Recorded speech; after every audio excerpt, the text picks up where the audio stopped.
Bakit di mo ko hinintay, Katarina? Ilang taon lang naman akong nawala at pinagpalit mo ako sa kanya. Naalala mo pa ba na nagsumpaan tayo na mamahalin natin ang bawat isa habang buhay na walang hanggan? Pero parang malabo na mangyari yan. Ngayon, kasal ka na kay Nathan.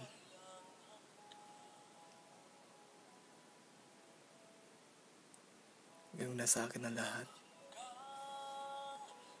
hindi ko pa rin kaya maging masaya dahil wala ka sa piling ko. Hindi mo na ba ako mahal? Nung nawala ako, ikaw laging laman ng isip ko, ng puso ko. Mahal na mahal kita, Katarina. Ipaglalaban ko ang pag-ibigan natin.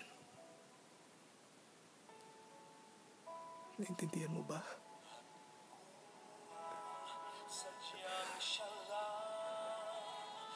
Sobrang sakit nung makita ko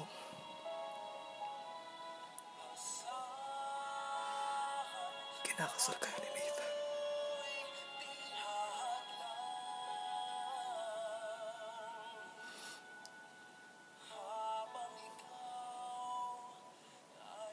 Babawiin kita sa kanya.